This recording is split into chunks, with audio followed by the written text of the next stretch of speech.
Salut à tous, c'est Adrien, soyez les bienvenus pour ce nouvel épisode du podcast Dunk Hebdo.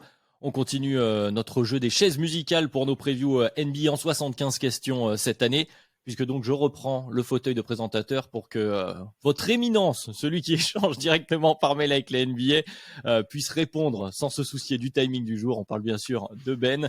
Comment ça va Ben? Tu dis comment ça va une éminence? Franchement, ça m'étonne. Ça va très très bien, Adrien. C'est sportif en ce moment, mais ça va très bien. C'est vrai, oui, il y a deux registres de politesse, mais pour une introduction en bonne et due forme.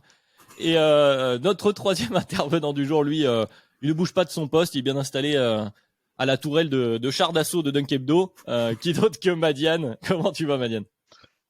Tourelle de char d'assaut, conférence S, découper des franchises, ça me paraît être un bon petit programme.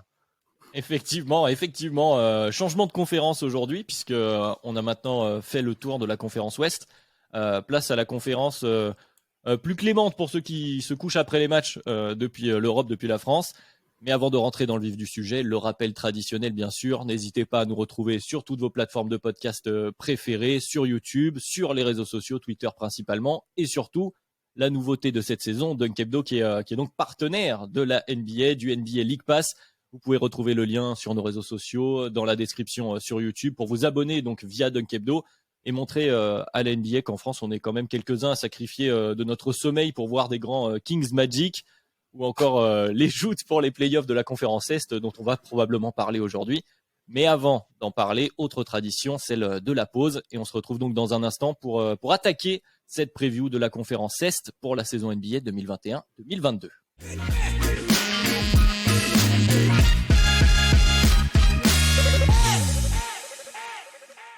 Alors messieurs, on ne change pas la formule. Pour faire le tour de la conférence Est cette année, on commence en bas de l'alphabet. Et sans plus tarder donc avec nos amis de DC, les Washington Wizards. Et on va rentrer tout de suite dans le vif du sujet. Je vais vous donner la parole. Et je vais commencer par toi Ben, avec une question très simple. Est-ce qu'il est temps du côté de Washington de tirer un trait, de tourner la page du chapitre Bradley Beal, plutôt qu'encore reconstruire une nouvelle fois autour de lui, ce qui a l'air d'être le projet pour le moment? Je me demande si c'est pas plus une question pour Bradley Beal que les Wizards. On le sait, ils sont, je pense, plus dépendants de la volonté de Bradley Beal. Ils ont pas tellement, je pense, la liberté de lui imposer certaines choses. On le sait, on a quelques exemples.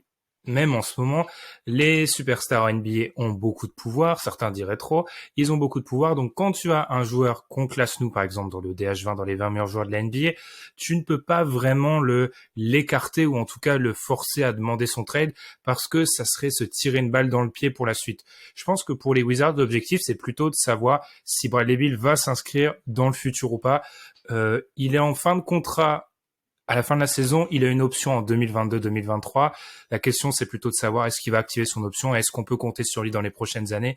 Ça, il faut le clarifier, mais je pense que tu peux difficilement l'écarter. Et puis surtout, Bradley Beal, ça fait bien longtemps qu'il aurait dû demander son trade, en fait. S'il veut vraiment être tradé, il y avait d'autres fenêtres d'opportunité, il s'est pas engouffré. Donc je pense qu'il faut juste de la clarté pour la suite, pour les Wizards. Madiane, est-ce qu'il est pas bon cet angle donné par Ben de la volonté de Bill? Est-ce que quand tu es dans la situation des Wizards, finalement, je reformule un petit peu la question, est-ce que tu peux vraiment te permettre de transférer justement un joueur qui est dans le top, alors 20 pour certains, allez, top 30, on fait large à peu près chez tout le monde de la NBA. Est-ce que si tu le transfères à ce moment-là, t'envoies pas tu donnes pas une mauvaise image de ton équipe? Est-ce que tu peux vraiment prendre cette décision maintenant? C'est que finalement l'impact sur l'image des Wizards que ça aura sera très négatif. Qu'est-ce que tu vas vraiment obtenir? On se souvient de trades en dernière année de certains joueurs, que ce soit des Cousins. On va dire qu'on peut comparer un peu ces statuts-là, c'est-à-dire des joueurs dans des franchises qui gagnent pas forcément ou qui n'ont pas forcément une grande ambition ou un grand futur, où on est en dernière année. Bah finalement c'est très difficile d'obtenir énormément de contreparties intéressantes dans ce cas-là. Donc entre les contreparties que tu pourrais obtenir, le coût que ça te donne, ça me paraît pas valoir le coup. Par contre, s'il te dit je veux partir, bah oui, clairement, tu peux réussir à te mettre d'accord avec des franchises.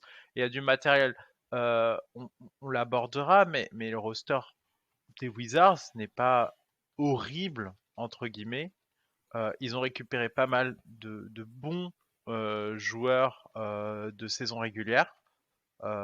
Et en fait, on n'est pas à l'abri de se retrouver avec des Wizards pas en si mauvaise posture. Donc clairement, il vaut mieux attendre le mot de Bradley Beal, partir avec cette saison-là. Je pense que le roster, en tout cas, ne justifie pas de dire c'est opération tanking, etc. Je trouve qu'il serait trop fort pour se lancer dans ce type d'opération. Le roster sans Bradley Beal, tu veux dire, le serait trop fort. Oui. Ouais. Moi, je trouve il y a un espèce de paradoxe autour de Bill chez les Wizards. Le paradoxe entre la valeur de Bradley Beal, tu l'as dit toi-même, Madiane, si jamais publiquement Bill dit je veux être transféré, à peu près les Washington Wizards reçoivent des coups de fil des 29 autres équipes environ, à quelque chose près. Donc il a quand même une valeur très élevée autour de la ligue de par son niveau actuel, là où il en est. Et justement, cette possibilité de vraiment le transférer maintenant, eux, de leur côté. Et comme tu l'as dit, l'effectif, il est pas si mal, mais moi, ça me pose quand même un problème de temporalité autour de Bradley Beal parce que j'entends cette volonté de rester, de saluer cette fidélité, etc. Mais est-ce que vraiment là, quand tu es les Wizards, tu es capable de construire une équipe contender autour de Bradley Beal? Est-ce que tu en es encore là? Et j'ai l'impression qu'on est plutôt en train de passer à la génération d'après, à commencer à avoir des petites pièces sur des plus jeunes joueurs, même si ils ont quand même récupéré des joueurs avec quelques années derrière eux. Je pense à KCP, mais je pense pas que ce soit suffisant autour de Bradley Beal. Donc c'est quelque chose de plutôt.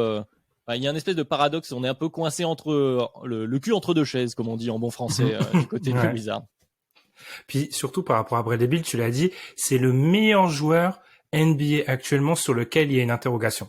Tous les autres joueurs, regardez notre DH20, il n'y a pas d'interrogation. C'est le seul où il se pose cette question. Donc, en plus, tu pourras avoir énormément de valeur. Je sais que j'en ai déjà parlé avec des auditeurs du podcast, sur Twitter, même en DM et tout. Peut-être que Bradley Beal ne rêve pas d'un destin champion, etc. Peut-être qu'il rêve, il a envie d'en mettre 30 par point par match dans une équipe, peut-être avec moins d'ambition collective. Et chacun ses envies, ses objectifs, mais pour moi, il l'aurait déjà demandé.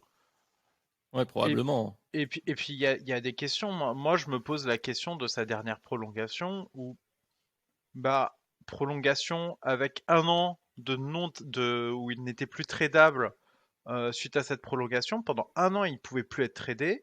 Il a un trade kicker également sur son contrat. Moi, je me suis de plus en plus posé la question juste après cette prolongation en me disant, il a pas envie de partir. Enfin, c'est la prolongation 2019. Au moment où l'ère John Wall, on sait que c'est fini, qu'il y a un supermax désastreux qui est signé et que John Wall se pète, c'est le moment. Il y avait pas mieux et il re-signe. Donc c'est bien possible que Bradley Beal ait bien envie de rester encore très longtemps dans cette équipe. Ouais, que ce soit pour des raisons basket, comme tu l'as sous-entendu, Ben, peut-être pour, je sais pas, marquer l'histoire des Wizards d'une certaine façon, ou bon, ça le regarde, ou peut-être aussi des questions personnelles. C'est vrai qu'on en parle peu, mais bon, quand tu es installé depuis des années à Washington, peut-être qu'il y est très bien et qu'il n'a pas envie. Surtout que Bradley Beal, il sort après une seule année, hein. Donc tu vois, il a grandi, il a fini de grandir là-bas. Donc, Donc il y a peut-être falloir. Mais partons donc du principe qu'a priori, donc Bradley Beal, on devrait le voir jusqu'au bout, en tout cas au moins cette saison. Et attaquons le sujet que tu as commencé à évoquer, Madiane, celui de l'effectif autour de notre cher Bradley. Effectif un peu remanié, notamment avec quelques arrivées. On peut citer des Montrezarel, des Kuzma, des Caldwell Pope, des Spencer Dinwiddie.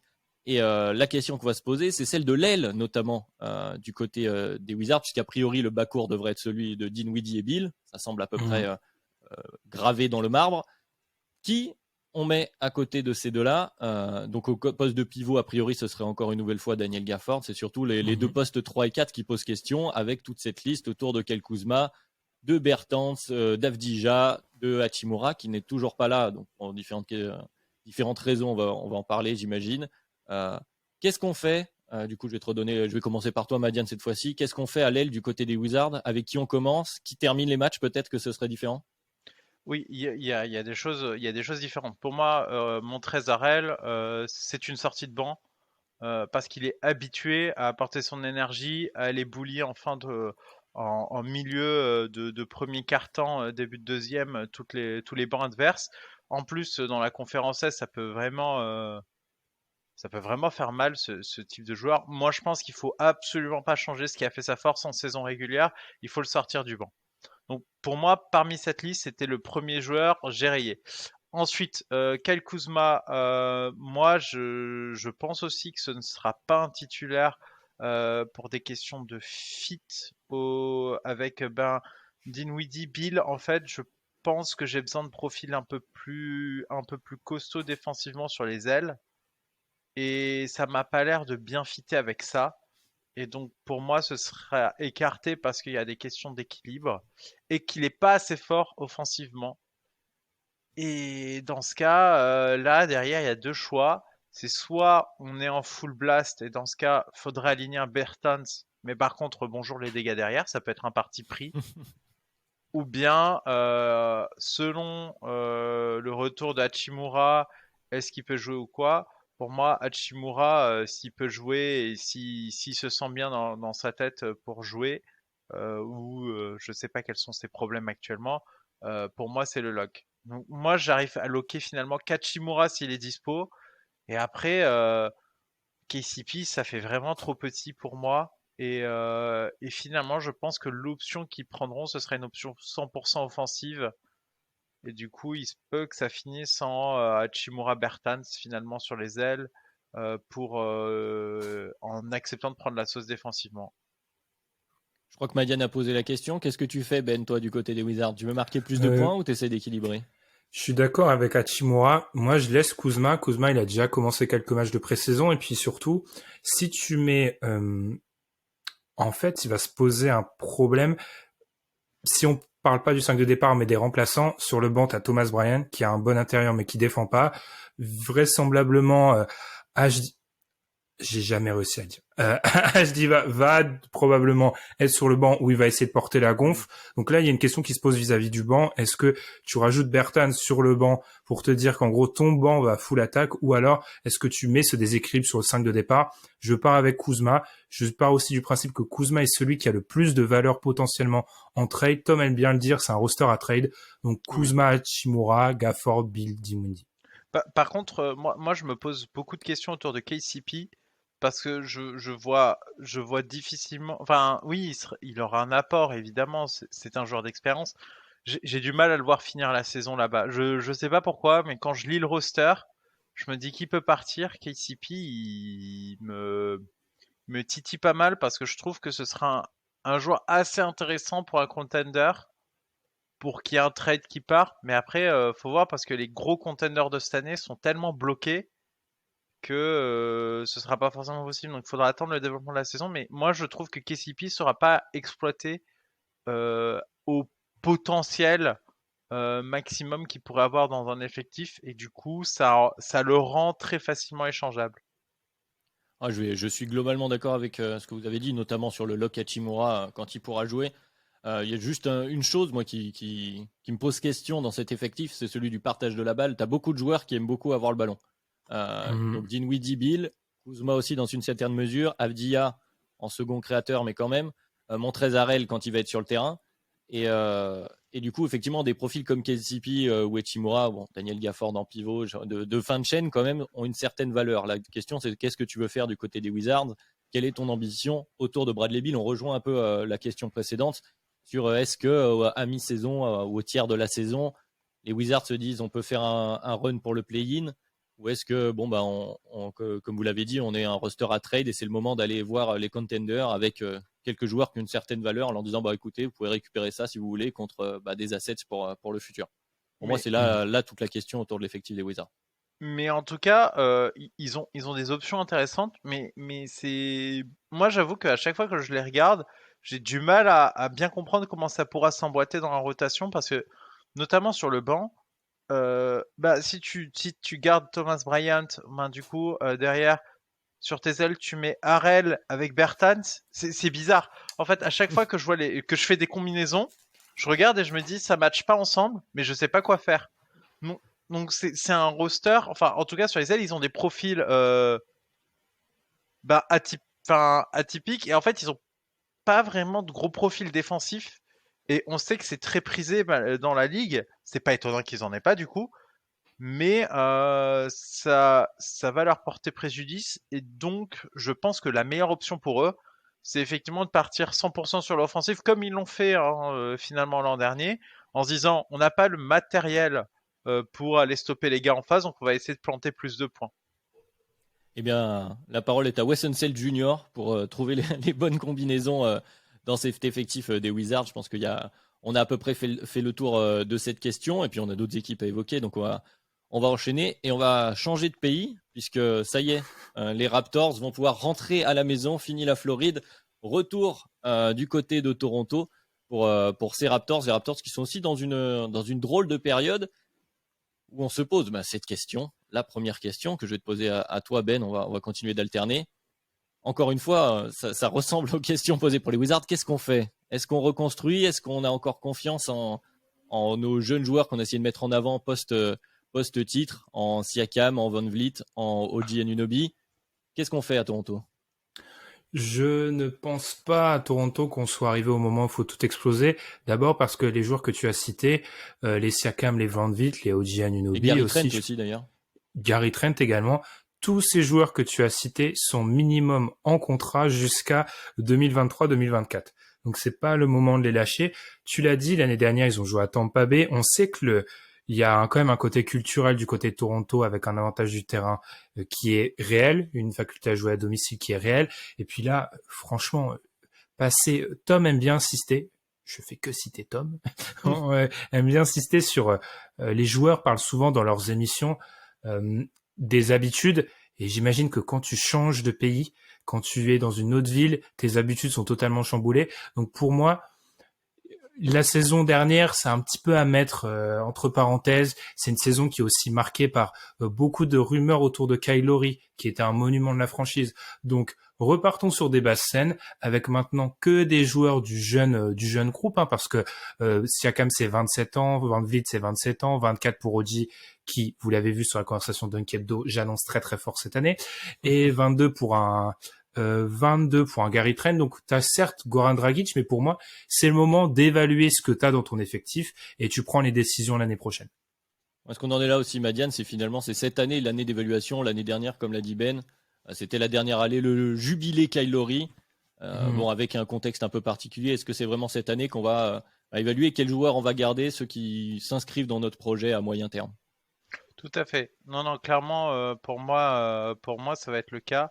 Il va falloir bien surveiller comment ça se passe cette année. Et on n'est pas à l'abri d'avoir une très bonne surprise chez les Raptors parce que l'an dernier, c'était compliqué. Quand tu regardes le roster, en fait, il est extrêmement cohérent et dans la conférence S, ça gagne des matchs, ça, hein. Un roster cohérent avec un très bon niveau plancher comme ils ont. Clairement, ça peut gagner des matchs. Moi, par exemple, qui suis un grand fan avec Tom de Chris Boucher, typiquement, c'est la dernière année de son contrat. Je suis pas sûr qu'ils vont le payer ensuite, mais clairement, il a montré des choses plutôt intéressantes à mes yeux ces 2 dernières saisons. On a le statut de Pascal Siakam, débarrassé de Kyle Lowry. Qu'est-ce que ça va donner? Est-ce que c'est vraiment le futur de cette franchise ou est-ce que finalement Est-ce qu'on se pose encore cette question? Je suis désolé, je me prends pour un bah présentateur. oui, on se pose Vas-y. cette question parce que finalement la saison dernière a été finalement pas si réussie pour lui à titre individuel et du coup maintenant le débat est de nouveau ouvert, en tout cas à mes yeux, c'est-à-dire que moi je vais regarder et scruter les performances de Pascal Siakam parce que il m'a parfois inquiété l'an passé sur certaines de ses prestations. Donc oui, le dossier se réouvre notamment parce que il n'y a plus Kyle Lowry. Mais avec des vétérans, avec autant de qualité, etc., il est clairement pas exclu que cette équipe fasse une très bonne saison. Et la question des contrats, comme dit, à part Dragic et Boucher, il y a quasiment rien parmi les joueurs majeurs qui expirent cette année, donc c'est pas non plus le bon timing. Et puis on parlait de l'équilibre un peu précaire du côté des Wizards. Je trouve que du côté des Raptors, il y a plusieurs rotations qui sont Oui. intéressantes. Il y a aussi ce fameux rookie Scotty Barnes que beaucoup de gens veulent voir. Moi, j'ai trouvé Precious Achiuwa assez intéressant sur les premiers matchs de pré-saison là, et qui peut justement se faire une place dans cette rotation intérieure aussi. Il y a plein de combinaisons plutôt sympathiques à faire avec, allez, 8-9 joueurs peut-être. Donc, il y aura de quoi faire du côté de Toronto. L'heure n'est pas encore aux conclusions dès cette année. On verra, je pense, à la fin de l'exercice 2021-2022. Mais du coup, on va poser l'autre question que tu as évoquée très rapidement, Ben. Effectivement, Toronto retourne à Toronto, quitte Tampa Bay. Et on sait que ça fait partie des équipes un peu plus loin, du coup, de par leur situation géographique, mais qui ont un vrai avantage à domicile comparé à d'autres. En plus, là, il y a une situation particulière qui fait que certaines équipes avec des joueurs non vaccinés vont se retrouver assez amputées une fois qu'ils vont jouer à Toronto. Est-ce que ça aussi, ça peut aider à cette question d'habitude que tu as évoquée rapidement, aider les joueurs tout simplement de cet effectif des Raptors? Effectivement, pour moi, ça va être un vrai boost pour eux. Je l'ai déjà un peu dit, j'ai un peu grillé cette question sans le faire exprès. Effectivement, ça va être un vrai boost pour une jeune équipe, une équipe qui avait aussi besoin de repères. Quand tu mets bout à bout la bulle et le passage Tampa Bay, ça va pour des jeunes joueurs comme ça va faire 2 ans pratiquement qu'ils n'ont pas joué vraiment dans leur salle, donc ça va être extrêmement précieux. Et à côté de chez eux. Et à côté de chez eux, tu vois, te sentir vraiment chez toi, les habitudes dont je parlais. Donc non. Puis c'est aussi pour ça que tu traites pas ce roster-là, parce que tu as envie de voir dans une année entre guillemets normale, même si, comme tu l'as dit, encore ces questions de vaccination qui vont se poser pour certaines équipes. Tu gardes l'effectif comme il est, et puis ces joueurs-là, ils ont trop des profils intéressants pour des contenders. Donc ne les bouge pas maintenant, attends d'être sûr de ne pas pouvoir les exploiter. Bon, rapidement, je me dirais que tu n'as pas grand-chose à ajouter, Madiane, mais rapidement, toi aussi, tu partages cet avis ou pas? Oui, je le partage à 100% et c'est ce qu'il faut se dire, c'est que le niveau qu'ils ont affiché l'an dernier est bien loin des qualités du roster qu'on trouve. Mine de rien, je regardais, mais il y a vraiment matière à faire. Et en tout cas, ils sont pas très haut, très haut dans le top du top des talents, mais il y a des joueurs titulaires solides et des joueurs de rotation très solides partout en fait. Le Et en fait, plancher est haut. ça te donne un niveau. Ils vont prendre beaucoup de matchs. Comme dit, c'est exactement ce qui a permis au Magic d'aller en playoff pendant 2 saisons. C'est que, ok, ils allaient pas très haut, mais tous les matchs où ils devaient taper une équipe, ils la tapaient facilement. Moi, j'ai plutôt confiance pour eux cette année et en plus avec le retour à Toronto, l'ambiance sera vraiment excellente. Seul point négatif, la division, elle est dure. C'est tout.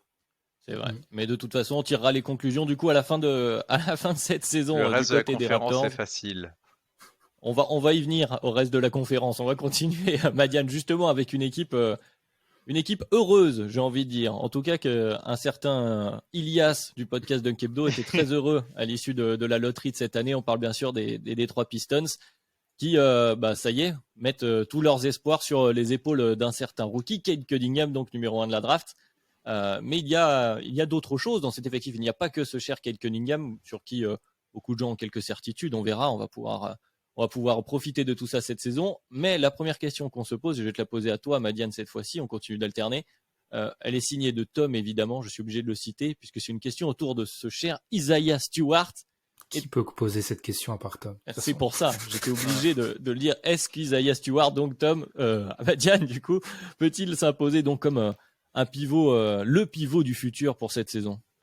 Le pivot du futur. Quel futur? Parce que moi en tout cas, je suis pas un amateur et un hipster au point de regarder tous les matchs où joue Isaiah Stewart, mais en tout cas de ce que j'en sais, moi j'avais noté et j'avais vu que globalement c'était l'accord dessus, c'est on lui reprochait beaucoup sa capacité à aller chercher des extérieurs.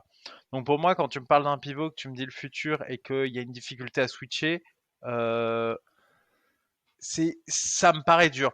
Il peut réussir des choses. Après, il faut rappeler ses qualités. Physiquement, c'est très lourd. Il a une très Il bonne est pas grand, énergie. il fait 2 Il est mètres. grand. Il a un avantage, c'est que il est pas non doué sur les finitions et donc il peut finir pas mal d'actions. Maintenant, ben c'est un potentiel de développement et oui, ça fait le job, mais je vais pas mettre mon argent dessus ou me dire je vais bâtir autour de lui parce que ça reste malheureusement inhérent à son poste.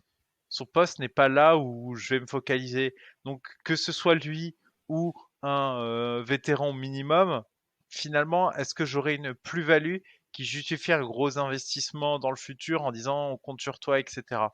Ça reste utile, ça reste un joueur qui est intéressant, mais de là à se dire est-ce que c'est le futur de la franchise à ce poste? Non, ça peut s'interchanger clairement et malgré le fait qu'il fasse de bonnes choses, hein, mais c'est pas avec ce il apporte pas un truc rare que j'ai pas ailleurs ou que je peux pas trouver facilement pour pas cher. Après, c'est un pivot qui a 20 ans, on le rappelle, donc il y a Ouais, encore de quoi faire. je Mais, trouve Madiane Je dur, suis moi. dur, hein, mais pour moi c'est la réalité du poste. mais je Je vais dis pas tordre la qu'il est question mauvais, justement je dis que son poste n'est pas adapté à Ouais, non, ça. mais je vais tordre la question justement pour te redonner la parole, Ben. On emploie souvent ce terme de pivot du futur et on les voit, les pivots, pendant les intersaisons, nous poster des grandes vidéos à base de on met des crosses et des step back et on prépare notre shoot extérieur. Est-ce que c'est pas ça le piège justement, c'est de chercher ce pivot du futur et de trop essayer de les formater jeunes dans un rôle qui n'est pas le leur, qui maximise pas à la base leur capacité première et peut-être d'en griller certains. Est-ce que c'est pas un piège cette question finalement? C'est, tu as lu dans mes pensées, c'est l'exemple classique et Isaiah Stewart rentre dans cette problématique-là. Isaiah Stewart, sur les 8 derniers matchs de la saison régulière, prend 32 tirs à 3 points. Et il y a dans ces tirs à 3 points les briques les plus solides que j'ai dû voir de ma vie. C'est une catastrophe et il cherche à développer une compétence qu'il n'a pas. C'est là où je suis pas vraiment d'accord avec Madiane, c'est que d'abord, on va pas revenir sur le truc du pivot vétéran au minimum qui est totalement fantasmé, et des pivots qui sont capables de switcher à un haut niveau, ça c'est une considération que tu te poses quand tu joues très très fort. Les Pistons viennent d'avoir le premier choix de la draft. Qu'ils aient déjà un joueur qui a été dans la second all rookie team l'année dernière, qui est dans l'énergie, qui peut poser des écrans, certes un peu petits, solide à la finition, et qui essaye, même si moi je trouve parfois un peu trop, de développer ce tir, c'est parfait. Ils ont Cade Cunningham, ils ont Jeremy Grant, ils ont Killian Hayes aussi, il y a beaucoup d'espoir. Ils n'ont pas besoin d'avoir une espèce de monstre au poste de pivot, ils ont besoin d'un rim runner, et il le fait. On n'est pas au stade de la reconstruction où Isaiah Stewart, ça doit être un monstre. Il a juste à être un bon titulaire. Il a fait une bonne saison rookie, qui continue, qui limite un peu les tirs extérieurs. Je crois qu'il l'a fait sur la pré-saison. Et du futur, je ne sais pas, mais ça peut être le pivot titulaire des Pistons dans 2 ans. Peut-être, oui. Dans 2 ans, j'ai une question du coup. À la fin du contrat rookie, il toque à ta porte, il te demande de l'argent. T'as CAD, t'as tout le reste qui se développe. Tu lui donnes de l'argent? S'il m'a prouvé qu'il pouvait fitter avec eux, oui, je lui donne de l'argent, en fait. S'il a en plus un peu développé ce petit shoot-là, oui. Mais encore, il a joué qu'une saison, hein, les gars. La fin de son contrat rookie. Quand on me parle de futur, c'est ça, c'est que moi je mets pas mes jetons dessus parce que je me dis, est-ce que je vais vraiment le payer à la fin? J'en suis Mis à pas part sûr. joueur générationnel, tu sais jamais après une année. Non, évidemment, mais quand même, c'est peu probable. C'est peu probable qu'il atteigne un. Super dur. Mais oui, je suis dur, mais en fait, pour moi, je trouve que les compétences que j'attendrais de lui dans un scénario où ça se développe favorablement pour les Pistons, je pense pouvoir les trouver ailleurs, et du coup, j'ai pas trop envie d'investir dessus. C'est ça mon idée. Je peux être très dur, mais en soi, j'ai pas l'impression de dire une énormité en disant les compétences de base du pivot que tu me cites, c'est pas celles-là qui sont ultra rares et c'est pas celles-là qui vont justifier un gros paiement sur un joueur. Je comprends l'idée de c'est dur et il fait des bonnes choses, il fait de très bonnes choses, mais Ah bah, c'est là où on est un peu d'accord. Je vais être dans le camp de Ben. Je suis désolé, on va se retrouver à 2 contre 1, mais quand même, les compétences de base que tu cites, la capacité justement à se projeter vite et à switcher sur les extérieurs, actuellement, si ton Mais- meilleur joueur, ça doit être un grand porteur de balle et joueur de pick and roll distributeur comme nous a annoncé Cade Cunningham, t'en as pas des millions hein, des pivots comme Il y ça. en a Alors 4. après, la question, La question de l'argent, c'est que toi, tu vois tout de suite, est-ce que tu le payes, t'as l'air de sous-entendre, est-ce que tu le payes des millions et un max? Non, mais Probablement pas. tu Mais faudra voir. surestimes certaines de ses capacités quand même. Il va pas switcher, hein. Non, mais il va pas Il va faire un travail, il va faire un travail 5. basique de pivot, mais Il fait 6 foot, défensivement, il fait 2 mètres, il peut switcher. Ce que je dis pas que tu vas baser tout ton système défensif sur des. On est rentré dans un débat sur Isaiah Stewart. Une saison, genre. Non, mais évidemment, je suis très dur, mais il y est pas encore. Si tu. Bon, cite-moi un pivot qui peut switcher. De quoi? Cite-moi un pivot NBA qui peut switcher comme ça à ce point-là. Ils sont tous All-Star en fait. Hein, oui, non, mais on parle du niveau de Bam Adebayo. On parle d'un niveau extrêmement élevé. C'est pour ça que je dis que ça peut justifier dans le cas de Bam Adebayo de balancer pas mal de sous. Le moteur de DeAndre Ayton, c'est quelque chose. Et encore, même les Suns finalement rechignent un peu dessus. Même eux, sur un joueur comme Ayton, ils ont du mal à aligner la caillasse. Ayton, c'est parce qu'on sait que en gros, l'agent est venu, il a demandé le max, ils disent pas non. Là, on parle d'un rookie qui on voudrait peut-être le voir comme, enfin, moi, c'est le pivot du futur. Alors, c'est pour moi, c'est effectivement un titulaire, mais s'il est là encore dans 5 ans chez eux, je serai très content pour lui.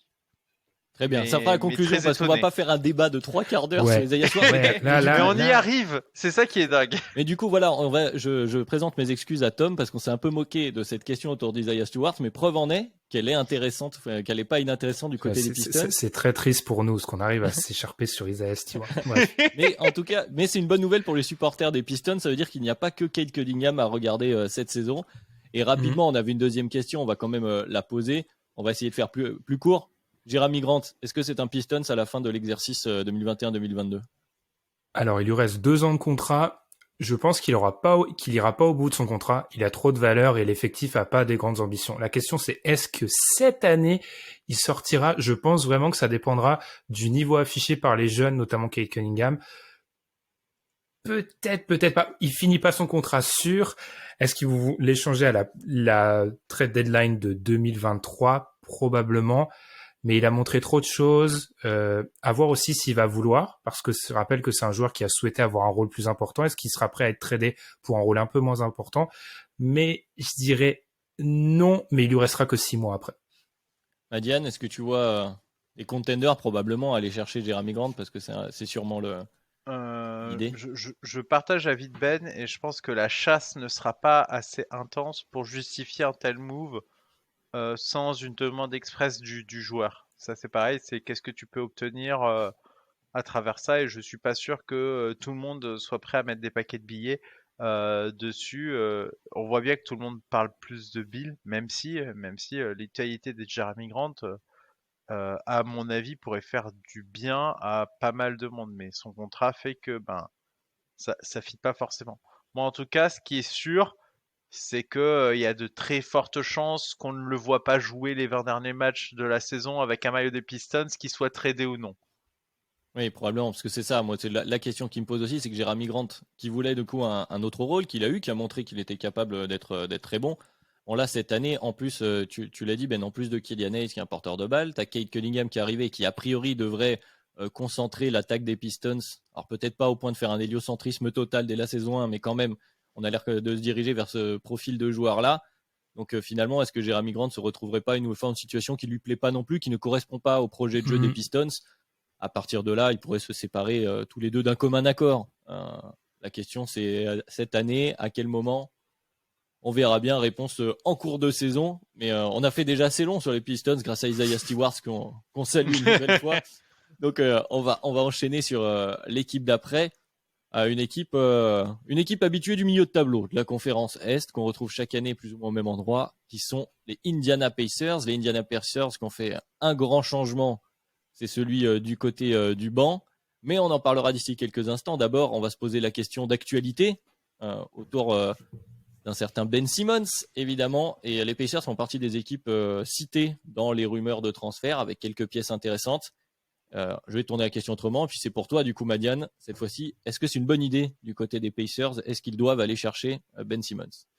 Ça dépend de ce que tu veux faire. Mais si on reste dans la constante des Pistons, d'aller tout le temps chercher un minimum de Pacers. niveau, d'aller faire des choses intéressantes, etc. pour le futur, pour moi, la réponse est un grand oui, parce que tu sais qu'avec Ben Simmons, tu as un excellent défenseur. Clairement, il aurait pu prétendre à un titre de défenseur de l'année, il faut quand même se le rappeler. Ses playoffs ont entaché son image, etc. Mais sa défense, elle est excellente et c'est un joueur très intelligent. Donc rien que défensivement, il élève le niveau de ton collectif défensivement, mais vraiment très fortement.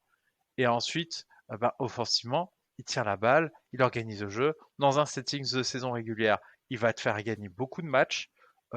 Clairement, moi, j'avais été marqué un moment par la période Ben Simmons tout seul sans Joel Embiid. Il y avait quand même de sacrées perfs de sa part et ça jouait très bien.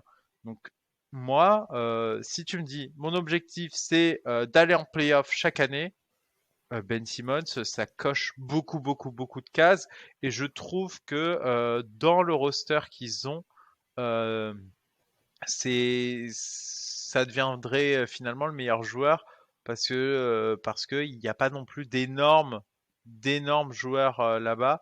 Donc tu pourrais réussir plus ou moins à le combler en lui disant, bah voilà, t'es notre gars, on compte sur toi, etc. Moi, je trouve que ça coche pas mal de cases. Donc, je validerai dans cet esprit-là ce trade. Je vais encore une fois modifier un peu la question pour toi, Ben, parce que justement, on entend ce que dit Madiane sur l'intérêt de retrouver Ben Simmons dans cet effectif des Pacers, mais les rumeurs autour de Ben Simmons font état d'une volonté des Sixers de récupérer beaucoup en échange, et notamment, bien sûr, des profils de shooters.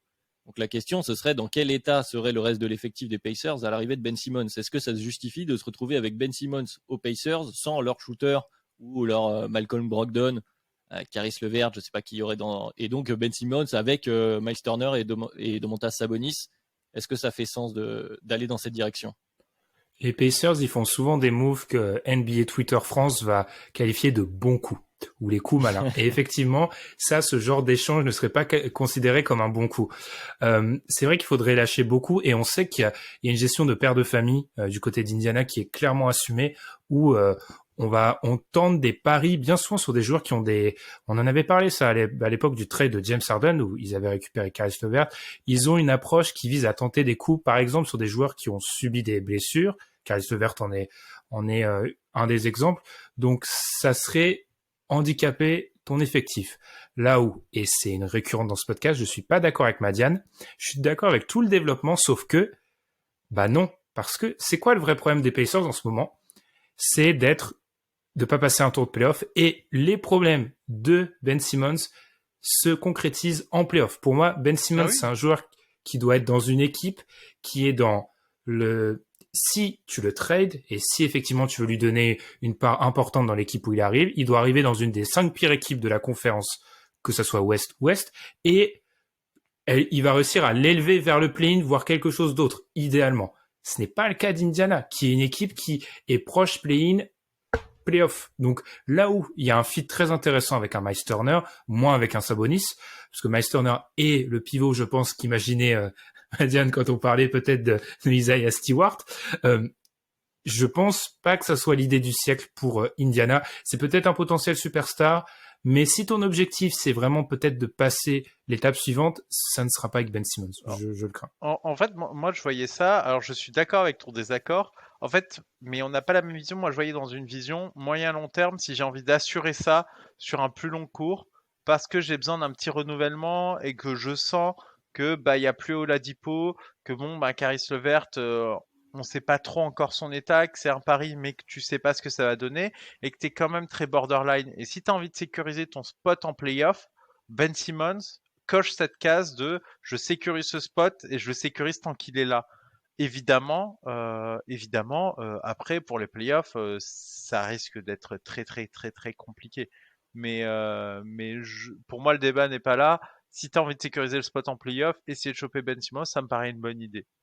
Je vais nuancer un peu dans mon avis à moi. Je pense qu'en termes de temporalité des Pacers, t'en es pas encore à ça, comme tu dis, à te dire à court terme je suis mal. T'as quand même, comme tu as dit, le Paris Levert, on n'a pas encore eu la réponse. Il va falloir le voir sur le terrain. T'as un TJ Warren qui est bon, et puis t'as Domantas Sabonis et Miles Turner. Bon, Miles Turner risque d'avoir des offres au fur et à mesure à une valeur qui augmente, mais je pense qu'avec Domantas Sabonis, Brogdon, Levert, Warren, bon, t'as un 5 qui t'assure à l'Est a priori une place au moins pour les 2-3. Enfin, ça risque de bouger, hein, comme tous les effectifs chaque année en NBA, mais admettons qu'il ne bouge pas du tout. Bon, sur les 2-3 prochaines saisons, c'est quand même un effectif qui peut prétendre en tout cas à une place à cet endroit-là. Même si j'entends ce que tu dis, effectivement, la question se pose, c'est normal que les Pacers aient appelé pour Ben Simmons. Je pense que tout dépend forcément de la volonté des Sixers cette année. Mais justement, pour le moment, Ben Simmons, il ne bouge pas. Les Sixers demandent beaucoup trop à tout le monde. Du coup, on va se poser une deuxième question sur l'effectif en présence des Pacers, ou en tout cas l'équipe, puisque la deuxième question, elle est signée de toi, Ben, donc je vais la poser à Madiane pour commencer.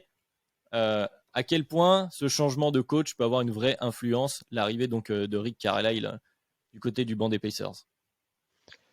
Ben, moi, j'ai toujours trouvé que les Pacers avaient su se montrer patients malgré les tares qu'il y avait parfois, enfin qu'on notait, notamment dans des settings playoffs vis-à-vis de certains coachs précédents. Euh, moi, euh, je comprends difficilement pourquoi on fait tout de suite ce changement. Quelle est l'idée derrière ça? Et surtout, est-ce que finalement, il aurait pas mieux fallu laisser une deuxième saison?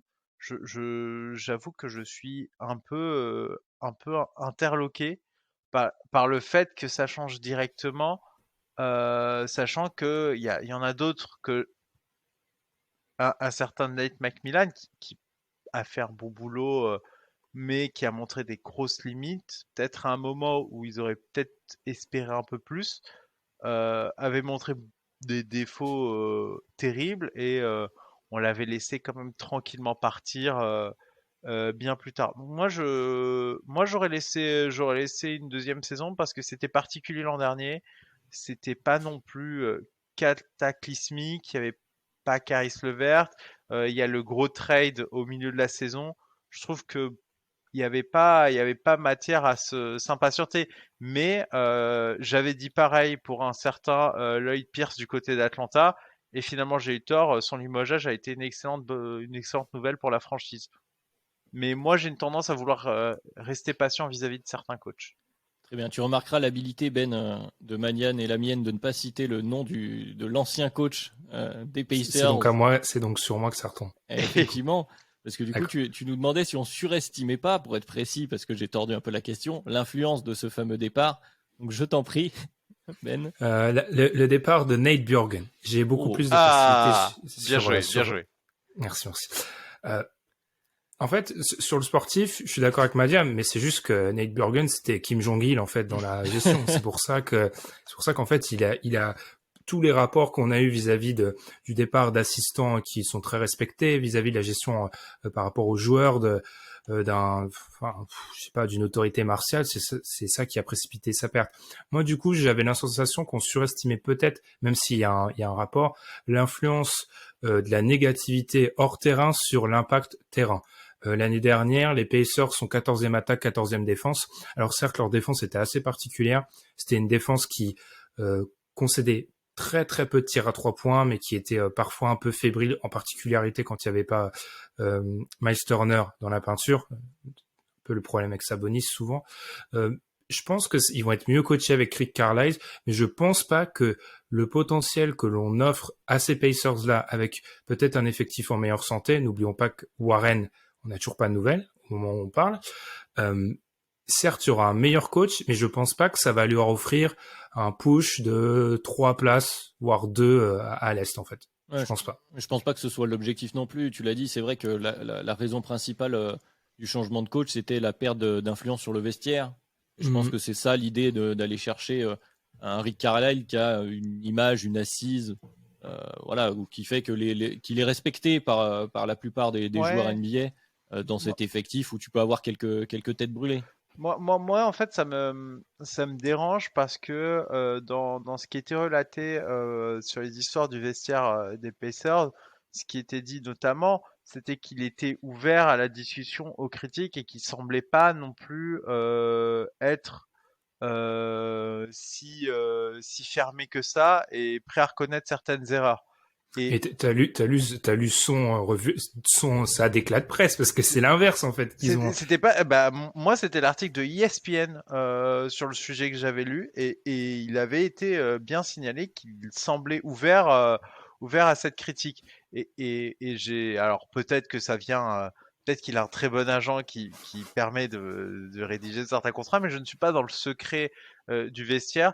En tout cas, moi, ça m'étonne et j'avoue que j'ai beaucoup de mal. Alors, il y a des cas extrêmes. Hein, j'ai pas défendu du côté des Cavs ce qui s'était passé avec Belein. Je ne sais pas si je prononce très bien, mais là, c'était vraiment indéfendable le cas. Là, moi, je suis pas sûr que tous les torts soient de son côté et sa saison malgré une non-qualification au playoff, bah, ils perdent face aux Wizards.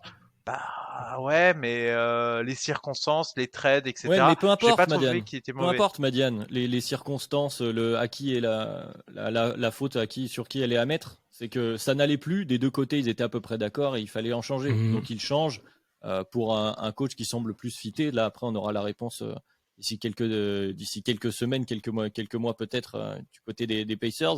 Mais il faut qu'on avance parce qu'il nous reste encore des équipes. Je sais qu'on aime là, mais c'est bien. C'est un podcast où on a des avis des fois un peu différents, donc ça permet d'émettre différents points de vue. Et en plus, il y a du lourd qui arrive, au moins 2 équipes sur 3.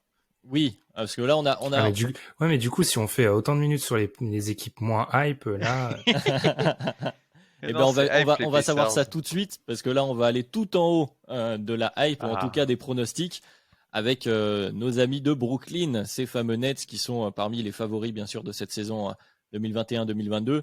Et la question posée par Tom, elle est pour toi Ben pour commencer. C'est bon, à la fin, quand on fera les comptes du côté des Nets, on aura combien de trophées individuels plus collectifs? Alors on peut exclure un Executive of the Year, Teammate of the Year, etc. On parle des trophées majeurs évidemment. tu n'aimes pas ces trophées-là. C'est Bah, disons que leur impact n'est pas. euh, un seul, le titre, je pense. Alors, j'ai une autre théorie un petit peu fumeuse. Je pense qui pourrait peut-être avoir le MVP du All-Star Game parce que on a Kyrie. Alors, Kyrie, bref, on va mettre une parenthèse, on va pas revenir dessus. Kevin Durant a fait toujours des grosses perfs au All-Star Game, donc peut-être celui-là. Je vois pas de trophée individuel foncièrement. Je pense que l'effectif enlève la possibilité à Steve Nash d'avoir le coach de l'année. On partira du principe que c'était normal, mis à part performance inhumaine. MVP, peut-être KD, mais j'ai peur qu'il y ait un peu de load management qui joue pas tous les matchs. Défenseur de l'année, il y a personne. 6e homme, j'y crois pas vraiment. Donc le titre, et c'est tout, parce que de toute façon, collectivement, tu gagnes pas d'autres choses, en fait. Donc, C'est déjà voilà. pas mal. Ouais, Madiane, est-ce que tu vois autre chose que. Enfin, quel est le titre pour toi qui a le plus de potentiel individuel donc? Le plus de potentiel d'arriver sur une étagère des Nets? Et c'est le MVP. Pourquoi? Parce que il pourrait se retrouver avec le meilleur bilan de la NBA selon comment ça se développe. Et donc, meilleur bilan, une année sur laquelle le meilleur joueur de la ligue se détache pas forcément. Donc, on regardera plus le bilan et on récompensera sûrement un Kevin Durant qui pourrait faire une très bonne saison. Mais pareil, load management, combien de matchs il va jouer? Et moi, en fait, j'ai plutôt l'impression que le scénario sera plutôt à des Nets, pas forcément tout en haut de leur conférence, parce que bah, load management, qu'est-ce qui se passe avec Kyrie, etc. Enfin, que du coup, chacun loupe un peu sa petite pelletée de match histoire d'être en forme pour les playoffs, et que du coup, ils se retrouvent pas tout en haut. C'est pour ça que pour moi, il est plus probable qu'il y ait un titre qu'il n'y ait un titre de MVP, ce qui paraît incroyable. Mais dans ma tête, j'ai plus l'impression que le titre a plus de chances d'arriver. Ah, je vais rajouter une petite piécette. Alors, j'en ferai pas mon favori, mais pour Patty Mills sur le 6e homme de l'année, éventuellement, ça dépendra Oui, non, mais ça dépendra du nombre de matchs et de minutes que joue Si, ouais. Kyrie. Et du coup, Ah, il y a Patty le Mills bilan, c'est voilà, vrai. peut se retrouver à jouer beaucoup de minutes, mais suffisamment en tant que leader de seconde unit et à mettre quelques points. Je ne mettrai pas mon PEL dessus, comme on dit, mais éventuellement, si on devait dégager un autre titre individuel, il serait là. difficile de voir un rookie de l'année, un MIP ou un défenseur de l'année du côté des Nets. Ça semble à peu près évident. Donc on va passer à la question d'après, qui est La meilleure question de toutes les previews. Je suis désolé. et qui est très modeste, puisqu'elle est signée d'un certain Benjamin, qu'on salue évidemment, qui nous demande le scénario inverse finalement. Est-ce que si à la fin de la saison, il n'y a aucun trophée, en tout cas il n'y a pas le trophée collectif du côté des Nets qui ne sont pas champions, sans prendre en compte évidemment le cas blessure qu'on ne souhaite pas, que s'est-il passé? Pourquoi, Madiane, les Nets ne seront pas champions NBA? Alors, s'il n'y a pas de blessure, dans ce cas, LeBron James va discuter, ou quiconque les battra discutera très très très très très fort sur l'une des perfs all-time d'une équipe, parce que battre ces mecs-là sans blessure, va falloir s'accrocher. On en a vu des esquisses l'an dernier. Enfin, clairement, hein. Ne serait-ce que les deux, Kevin Durant et Kyrie Irving, faisaient la chanson aux Bucks, hein. C'était terrible, hein. Ils avaient vraiment difficilement des solutions. Là, leur intersaison est folle. Harden, c'est pas quelqu'un qui se blesse souvent, sauf un truc. C'est sur Kyrie, c'est-à-dire qu'ils perdent Kyrie et dans ce cas, après, ils tombent sur une énorme équipe. Mais sans blessure, j'ai vraiment du mal à le voir. Et si genre typiquement un LeBron James arrive à les battre en finale avec les Lakers, vous vous rendez bien compte que la sphère NBA explose, et que il y en a pas mal qui voudront relancer encore un débat éternel qui n'a pas lieu d'être. Merci pour cette conclusion, Madiane. Je salue de ne pas avoir déclenché les réponses. Et du coup, Ben, tu vas pouvoir répondre à ta propre question. Et finalement, un peu la question qu'a posée Madiane, c'est est-ce que si les Nets n'ont pas gagné le titre, c'est qu'en face, il y a eu une équipe, une performance inhumaine? Est-ce que c'est les Nets qui ne gagnent pas, ou est-ce que c'est les Nets qui perdent, finalement? Si tu vois la nuance que je veux mettre. En fait, je vous ai posé une question, j'ai pas de réponse. Enfin, franchement, s'il n'y a pas de blessure, je vois pas pourquoi ils gagneraient pas. Ouais, non. En fait, non. On a Non, parlé ils des peuvent pas Lakers. perdre pour moi sans blessure. On a parlé des Lakers dans l'autre podcast, et là où, autant je rejoins peut-être pas Elias sur des considérations de saison régulière et de difficultés pour les Lakers. En playoff, ça devient trop compliqué. Donc non, si tout va bien, je vois pas comment le titre peut leur échapper. Non. Ça me va. Je n'ai rien à rajouter à ces phrases-là. C'est vrai que sur le papier, quand même, les Nets devraient avoir la cote la plus faible pour remporter le titre NBA. Rendez-vous pour faire les comptes à la fin avec, bon, évidemment, les autres facteurs qu'on a décidé de passer aujourd'hui. Le fameux facteur Kyrie qui est quand même qui sera au centre de au moins ce début de saison du côté des Nets. Et donc, redescendons à une équipe moins hype pour faire plaisir, pour s'écharper un peu entre nous. Mouillez-vous la nuque avant. Repartons du côté de la Floride avec une question un peu provoque. Tiens, Ben, du coup, c'est pour toi cette fois-ci. On repart dans l'autre sens.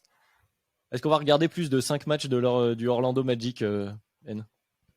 La manière dont je l'ai écrite et provoque, c'est plutôt pour se poser la question, est-ce que c'est pas une des équipes dont on va le regarder le moins de matchs, ce Magic-là? Parce que moi, souvent, ma saison, j'ai l'habitude de dire, même si je l'ai jamais dit dans l'émission, je vais la découper en 3 parties. Début de saison, je vais essayer de regarder les équipes qui ont beaucoup bougé. Vous pouvez penser aux Bulls cette année, ou les équipes où il y a, je vais pas dire une hype, mais où il y a de la progression en interne, peut-être des choses comme ça, qui amènent peut-être de l'espoir. Mi-saison, on a tendance à regarder les équipes qui surperforment ou sous-performent de manière assez extrême les prédictions de début de saison. Et fin de saison, on a tendance à regarder les équipes qui vont jouer les premiers rôles en play-off. Je trouve que le Magic ne rentre dans aucun de ces 3 tableaux-là. C'est un jeune effectif. Alors bien sûr, il faudra regarder au niveau de la progression des jeunes joueurs, c'est ça l'intérêt. Mais honnêtement, au-delà de la provocation de la question, je pense que ça sera... Et ici, on est honnête, hein, on le dit, ça sera une des équipes que je vais le moins regarder, je pense, cette saison. Madiane, on sait que tu es connu chez nous, en tout cas chez Dunk Hebdo, pour aimer lui, il va nous dire que c'est l'équipe qui va plus. Voilà, pour aimer les matchs qui ont moins de hype. Est-ce que tu es hypé, je ne sais pas, par Jalen Suggs, peut-être? Non, en fait, là, je vais être très dur, hein. Ça m'intéresse pas. Genre, je préfère regarder les Pistons. Comme beaucoup de monde. Largement. En fait, moi, j'ai pas de curiosité, en fait, pour cette équipe. Et même pas de curiosité malsaine, c'est... Ok, Bah cool. Bah faites votre saison les gars. Par contre, combien de matchs j'en regarderai, ça dépendra combien il y aura de matchs à la première heure le soir où j'ai rien d'autre à faire.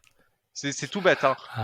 Si c'est le premier match que j'ai rien d'autre à faire, il se peut que je regarde des matchs. Si c'est pas ça, si c'est pas ce scénario-là, je vois pas. Si je suis pas, si je suis pas couché et que c'est le premier match, je vais le regarder. Et encore, hein, parce que dès qu'il y a le deuxième qui commence, je vais très vite switcher à mon avis. En vrai, il y a pas de, il y a pas de, tu vois, je suis pas sûr que Détroit en gagne énormément, mais il y a un côté où tu es intéressé de savoir, tiens, bah, Killian Hayes, deuxième saison, la première a été difficile avec sa blessure, etc. Tiens, bah, Cadet, qu'est-ce que ça va donner? Enfin, Isaiah Stewart. t'as envie de regarder, tu vois. Et le Magic, vous avez vraiment envie de regarder, Je vais les par défendre. exemple, l'objet de la deuxième Ouais, question. il faut quelqu'un qui était. Je vais les défendre. Alors déjà, la question était à 5, ils jouent 4 fois les Bulls, donc moi je les verrai au moins 4 fois. Ensuite, il y a aussi un joueur que j'aime beaucoup, je l'ai jamais caché dans le podcast, qui était chez nous et qui se retrouve au Magic, qui s'appelle Wendell Carter Jr. Et donc j'ai envie de voir comment ça va se Ah, mais passer. là, c'est plus de l'amour à ce niveau-là, c'est de la démence.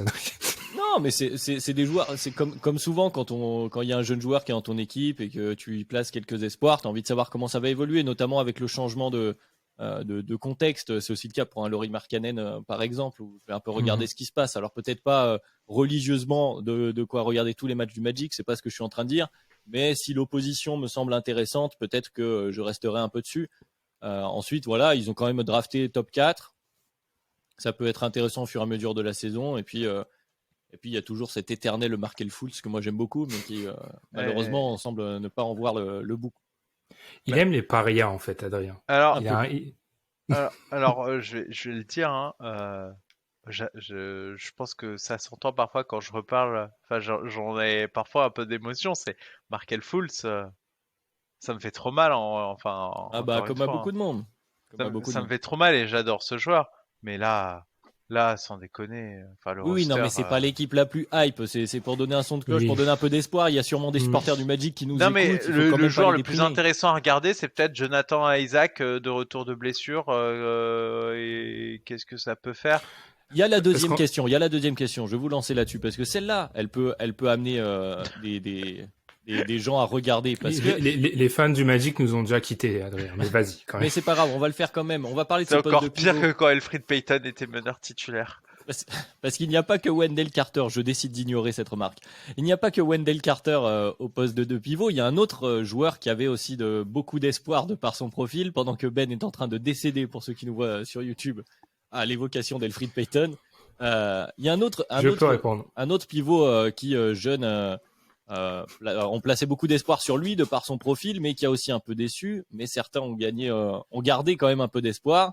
Alors, qui va gagner la guerre entre Wendell Carter et Mo Bamba? Alors, je vais commencer par toi, Madiane, le temps que Ben se remette de ses émotions. J'ai plus d'espoir sur Wendell Carter Jr. que sur Mo Bamba. Merci à toi. Waouh! Putain, celle-là, faut la sortir, hein, parce que Mo Bamba, c'est déjà visiblement, c'est son hygiène de vie qui semble avoir parfois posé question. Du côté du staff, souvent blessé. Je trouve que sa taille, enfin la façon dont il est, c'est pas forcément très rassurant. Il fait 2m13, donc voilà, c'est pas extrêmement rassurant. Ses saisons sont passables. Il joue pas beaucoup, à chaque fois blessé. Je me dirais que c'est Wendell Carter qui pourrait avoir un avantage et Wendell Carter Jr. a montré plus de choses en NBA que Mo Bamba. Mais franchement, le choix. Je vois. J'aurais préféré parler de Jonathan Isaac, clairement. Oui, bah, j'imagine. Mais c'est quand même la question qui s'est posée. Mais est-ce que Ben, tu te sens en état de Vas-y, Adrien, vas-y, mets-moi dans la sauce. Je peux. Bah vas-y, je t'en prie. Mo Bamba ou Wendell Carter? C'est compliqué parce que deux intérieurs. Alors, je suis d'accord, Wendell Carter a plus prouvé, mais c'est compliqué parce que on a deux jeunes intérieurs où t'as pas encore toutes les certitudes et qui sont draftés la même année et donc du coup, tu dois les payer au même moment qui est l'année prochaine. Enfin, fin de cette saison. C'est compliqué. On a déjà vu sur la pré-saison, ils sont 3 et 4e au niveau des minutes. Je pense quand même, et là c'est pas la logique la plus folle du monde, Mo Bamba est un choix maison et c'est celui sur lequel tu as le moins d'informations. Je pense qu'il jouera plus parce que je peux imaginer qu'en fin de saison, on lui donne des minutes pour vraiment savoir ce qu'est Mo Bamba. Effectivement, Madiane l'a dit, on a peu d'infos. C'est aussi parce qu'il avait Vucevic, il avait un All-Star devant lui, il avait ensuite Cambridge qui était plus adapté à une équipe qui visait les playoffs. Là, je pense qu'on va essayer de voir ce qu'on a en Mo Bamba. Et surtout, on le sait, c'est toujours très difficile pour une équipe de pas donner un deuxième contrat, sauf quand on est les Knicks. Donc, ils vont essayer d'être sûrs de ce qu'ils ont dans Mo Bamba. Là où Wendell Carter, il a déjà été échangé, on sait déjà qu'il n'y a pas une attente folle dans la ligue autour de lui. Je pense que ton axe sur l'intérêt de faire jouer l'un ou l'autre pour le front office est intéressant, mais je le vois dans l'autre sens, moi. C'est-à-dire que tu viens de trade en milieu de saison dernière, de tourner la page Vucevic, Evan Fournier, etc., en récupérant Wendell Carter. Donc tu as un intérêt à justifier ton choix en disant c'était la meilleure offre, en ayant le meilleur joueur, donc en le mettant en avant. Et c'est sur la fin de saison, en tout cas quand il est arrivé, bon là dans les premiers mois c'est un peu normal, mais c'est Wendell Carter qui jouait majoritairement. Et il y a aussi Mo Bamba, il y a une chose qui me pose problème, c'est-à-dire que moi le profil, je suis un peu comme tout le monde. À la base, je pense qu'il a en main plein de choses très intéressantes. Le problème, c'est quand il joue, alors des bouts de minutes par-ci par-là, des bouts de match, il est pas bon. C'est-à-dire qu'il fait n'importe quoi, ouais. Il joue pour lui, il essaye de trop en faire, il est pas assez mature. Alors peut-être que tu peux dire justement, comme tu dis, que tu vas continuer de le développer parce que c'est ton choix maison et c'est ta responsabilité quelque part. Tu as envie de le voir éclore parce qu'il en a le potentiel. Voilà, la question se pose sur où tu places tes billes. Après, comme tu l'as dit, le dilemme va se poser au même moment, donc ce sera au meilleur des deux de s'imposer finalement. Mais je pense qu'on va pas non plus s'étendre des jours et des jours sur le Magic, surtout qu'on arrive déjà à une heure de podcast. Non, parce qu'il se peut qu'aucun de deux ne soit NBA à moyen terme. Hein. Ah, quand même.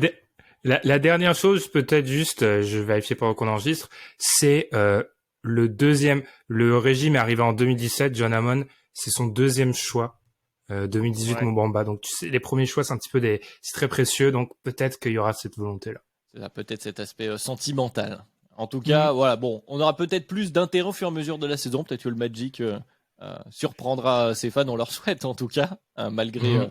Peut-être que ça jouera bien. Hein. Ils perdront, mais ça jouera bien. Peut-être. En tout cas, c'est vrai qu'a priori, on ne devrait pas les retrouver dans la course au play-in. Mais oui, on a passé l'heure d'enregistrement. Il nous reste tout de même une équipe pour conclure ce début de preview à l'Est. Une équipe qui fait parler, qui a toujours fait parler d'ailleurs, puisqu'on parle des New York Knicks. Donc, l'équipe de la grosse pomme qui a fait quelques mouvements après donc une saison où ils ont surpris pas mal de monde en finissant quand même 4e en étant donc présent en play-off, en étant très bon pendant la saison régulière. Ils ont continué à faire des moves cet été avec notamment l'arrivée d'Evan Fournier et d'un meneur de jeu, un certain Kemba Walker. Et la première question, elle est pour toi Ben. Parce qu'on sait que le coach des Knicks, Thibodeau, aime beaucoup ses meneurs, qu'il arrive toujours à bien les mettre en avant. Est-ce que c'est l'année de la rédemption? Est-ce que Kemba Walker sera All-Star cette année sous Thibodeau? Non. Voilà. Merci Ben. Question suivante. En fait, le mariage Kemba Walker, à cause de ses origines new-yorkaises, on le comprend. On est sur un joueur qui jouait pas les back-to-back parce que il avait des problèmes au genou. On est sur un joueur qui a vraiment des pépins physiques. Je suis très très pessimiste sur le mariage avec Tom Thibodeau et même sur le talent. Alors l'arrière à l'est, c'est pas l'endroit le plus fourni, mais je pense que Kemba Walker n'a plus ce niveau pour prétendre à un All-Star. Donc je dirais non. Même chose, Madiane. On sait que le régime Thibodeau est demandant en plus physiquement. Est-ce que Kemba Walker a encore les cannes? Non, il les a pas. Son genou gauche, on sait de sources sûres que c'est flingué. Même le roster du côté des Celtics, il y a eu beaucoup de fois où il disait qu'il commençait un peu à s'inquiéter alors qu'il était encore un joueur des Celtics. Non, clairement, enfin, son genou gauche, on sait, il est flingué. On parle même du fait que visiblement il jouerait sous infiltration, ce qui n'est jamais une bonne chose, clairement. Tu inhibes la douleur, mais t'enlèves pas le problème. Donc moi, je suis pessimiste parce qu'en plus, c'est un peu romantique, c'est New York. Les joueurs un peu romantiques avec New York, ça s'est pas forcément très très bien passé. Ça me fait un peu peur, mais je me dis que quand même, considérant qu'il était meneur titulaire l'an dernier, c'est pas forcément là où il y a un pari déraisonnable et oui, j'aurais préféré, si possible, un autre joueur. Mais il a fini chez toi et je pense que tu en es très heureux, Tout à euh, fait. mon, mon cher Adrien. Donc voilà, non, pour moi, Kemba Walker, ça va être très difficile et ça va poser des questions sur les rotations parce que c'est un joueur qui peut pas forcément jouer tous les matchs. Le rythme de Thibodeau est exigeant et c'est peut-être ce qui m'inquiète un peu. J'ai peur que ça manque à terme un peu de playmaking parce que notre ami Peyton a beaucoup de défauts, mais il tient une balle. Tiens, mal. Mais c'est vrai que l'angle de la rotation, moi, c'est comme ça que j'ai pris cette question. Euh, du côté du poste de meneur, en fait, il y a plusieurs joueurs que Thibodeau aime bien qui vont prendre des minutes sur le poste 1. Donc ça va permettre de compenser si Kemba Walker n'est pas en jambes, mais aussi de baisser donc ses minutes jouées, ses games joués peut-être aussi, et donc sa potentielle place du côté de All-Star. Je parle bien sûr de Derrick Rose, euh, grand Derrick Rose, et d'Emmanuel Grande Quickley Derrick aussi, Rose. qui a une certaine cote du côté des Knicks et qui prend des Et minutes au poste 1. Donc a priori, peu de chances de revoir Kemba, mais si on lui souhaite d'être à son meilleur niveau, mais de le voir All-Star, ça me semble quand même un peu présomptueux. Et la dernière question quand même, qui est je pense la question la plus comment dire la plus écharpante du côté de Kebdo, qui nous a fait poser beaucoup de questions l'année dernière, c'est ce fameux coach Thibodeau. Je précise ah, pas, c'est lui qui l'a posé.